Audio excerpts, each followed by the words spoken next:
میں نے دیکھا جو ٹائٹل ہے آج کے سیمینار کا، میری خواہش یہ تھی کہ کیونکہ یہ انتخابات کا سال ہے اور اب ہم کچھ دن دور ہیں انتخابات سے. انتخابات انشاءاللہ جمعرات 8 فروری 2024 ہوں گے. اس میں کسی کو کوئی شک و شبہ نہیں ہونا چاہیے، اور الیکشن کمیشن کا جو اختیار ہے وہ انہوں نے استعمال کیا ہے. انہوں نے ایک تاریخ دی ہے، اور ابھی جب ہم گفتگو کر رہے ہیں ابھی تک وہ اپنے اس موقف پر کھڑے ہیں.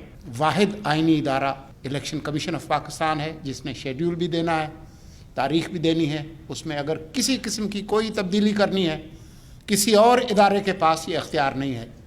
تو اس وجہ سے ہم الیکشن کمیشن کی جو تمام ضروریات ہیں، چاہے وہ مالی ہوں، سیکیورٹی کی ہوں، انتظامی ہوں، وہ ہم پوری کرنے کے لیے پابند ہیں، اور ہم اپنی یہ ذمہ داری پوری کریں گے. میری خواہش تھی کہ آج جب ہم اس موضوع پر گفتگو کر رہے ہیں تو میں ملنا چاہ رہا تھا جو بڑی سیاسی جماعتوں کے ان افراد سے جنہوں نے اس ملک کا معاشی ویژن دینا ہے، کیونکہ اسی پر یہ ساری گفتگو ہونی ہے. 1993 کے جو صدارتی انتخابات تھے امریکہ کے، اس میں آرکنسا کے جو سابق گورنر ولیم جیفرسن کلنٹن، ان کے جو انتخابی مہم کے جو سربراہ تھے جیمز کارول، انہوں نے اپنے دفتر میں ایک بڑا سا کاغذ چپکا کے رکھا تھا اپنے جو انتخابی مہم کے جو سرگرم کارکن تھے ان کے لیے.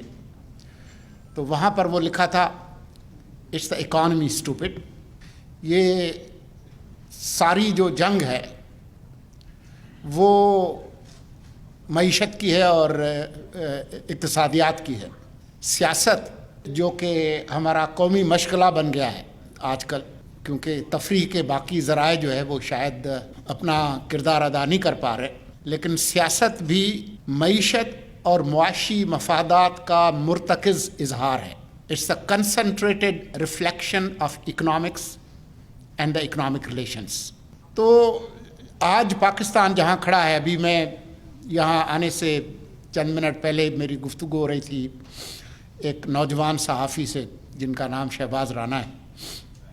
تو میں ان سے یہی پوچھ رہا تھا کہ جی کیا چیزیں ہیں، کچھ فیکٹس فگرز. پچھلے سال جو ٹیکس اور نان ٹیکس ریونیو جو ہم نے اکٹھا کیا تھا وہ اتنا بھی نہیں تھا کہ ہم جو پرنسپل اماؤنٹ اور جو انٹرسٹ جو ہم نے سالانہ دینا ہے وہ پوری کر سکے. تو پھر پوری جو وفاقی سرکار ہے وہ ہم نے قرضوں پہ ہی چلائی ہے.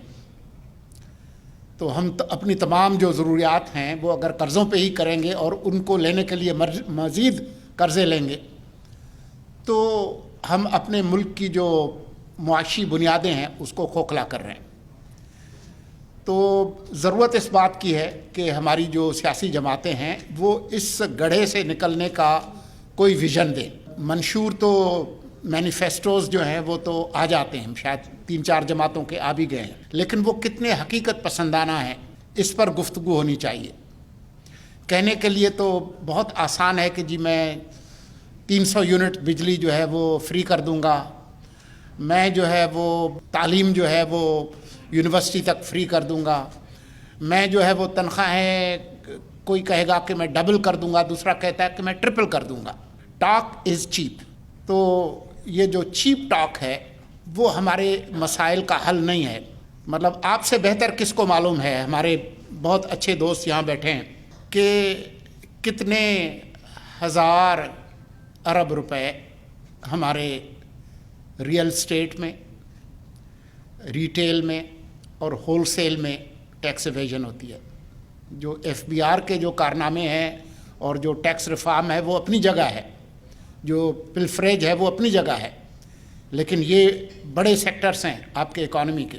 زراعت آپ کی جو جی ڈی پی ہے اس کا تقریباً 1/4 ہے، اور اگر 350 ارب ڈالر اگر آپ کی جی ڈی پی ہے تو یہ کوئی 87.5 بلین ڈالرز کے قریب بنتے ہیں. شہباز رانا آپ کو بتائیں گے کہ پچھلے سال چاروں صوبوں سے جو زرعی انکم ٹیکس جو جمع ہوا تھا وہ کتنا تھا؟ 3 ارب کے قریب. یہ جس سیکٹر کی ویلیو کوئی 26,000 ارب روپے کے قریب ہے، وہاں آپ کا جو پورے ملک کا جو زرعی انکم ٹیکس ہے اگر وہ 3 ارب کے قریب جمع ہوا تو وہ آپ کے ٹوٹل جو انکم ٹیکس ہے اس کا کتنا بنتا ہے. جو ملازمین ہیں انہوں نے کتنا ٹیکس دیا، وہ شاید ایکسپورٹر سے زیادہ دیا. ایسا ہی ہے شہباز؟ یہ آپ کے حالات ہیں اکانومی کے. اور چیزوں کو چھوڑ دیں، آبادی کو دیکھ لیں. ہم واحد مسلمان ملک تو نہیں ہیں، اور بہت سارے مسلمان ملک ہیں. بنگلہ دیش بھی مسلمان ملک ہے. جب وہ پاکستان کا حصہ تھا 1947 میں جب پاکستان بنا تو مشرقی بنگال جو مشرقی پاکستان کہلایا بعد میں، ان کی آبادی 6 کروڑ 80 لاکھ تھی. اور آج کا پاکستان جو اس وقت مغربی پاکستان کہلاتا تھا اس کی کل آبادی 5 کروڑ 80 لاکھ تھی. آج ہم 25 کروڑ کے قریب ہیں، وہ 16 کروڑ کے قریب ہیں. تو 10 کروڑ آبادی ہم سے کم ہے، جبکہ 1971 میں ہماری آبادی 56% تھی، ان کی 44% تھی. تو وہ آبادی کم کرنے سے وہ کوئی کم مسلمان ہوئے؟ ایسی بات نہیں ہے. تو ہمارے جو اصل جو مسائل ہے تعلیم پہ اور صحت پر ہم کتنا خرچ کرتے ہیں وہ آپ ذرا فگرز دیکھ لیں.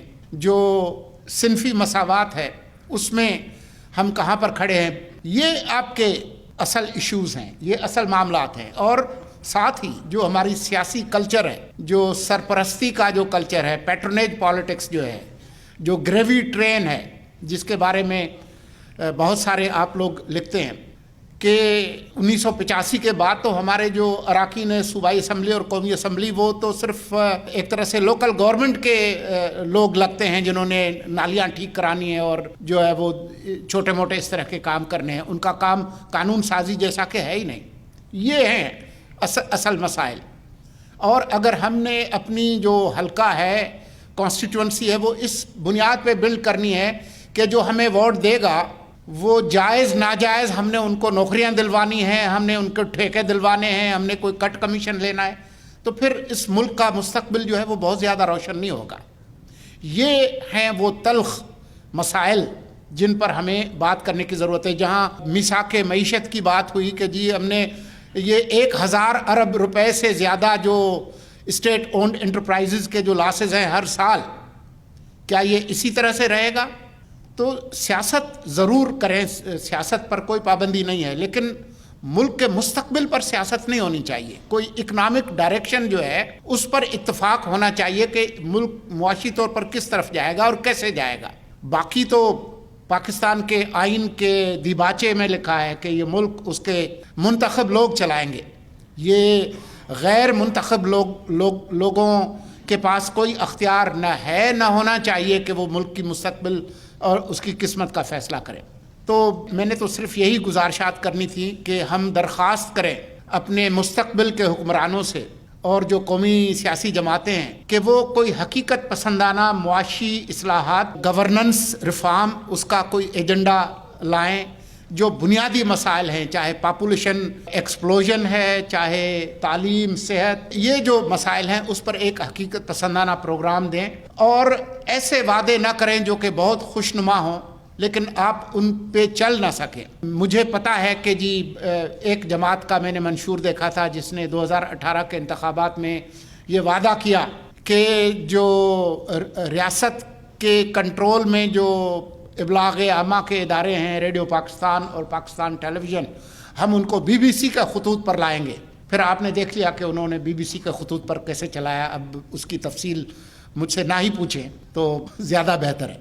تو ایسے وعدے، ایسا منشور نہ پیش کریں جس پر آپ کو یقین ہے کہ آپ نے کام ہی نہیں کرنا بلکہ اس کے الٹ کرنا ہے. لیکن یہ ایک احتساب شہریوں کی بھی ذمہ داری ہے، آپ لوگوں کی، دانشور لوگ جو یہاں بیٹھے ہیں، کہ اب جب ہم الیکشن کے فیز میں جا رہے ہیں اس میں 2 چیزیں بہت اہم ہوں گی. ایک جھوٹی فیک نیوز اور جھوٹے وعدے. جو صحافی بیٹھے ہیں اور جو میڈیا کے ادارے ہیں، گزارش ان سے یہی ہوگی کہ جب بھی کوئی جھوٹا وعدہ کرے تو جتنے پڑھے لکھے لوگ ہیں وہ اس کو پوائنٹ آؤٹ کریں کہ جی یہ وعدہ ایسا نہیں ہے جس کو یہ پورا کر سکیں گے، اور یہ کہ اگر کسی نے کوئی غلط بات کی ہے تو اس کی تصحیح کریں۔ بہت شکریہ۔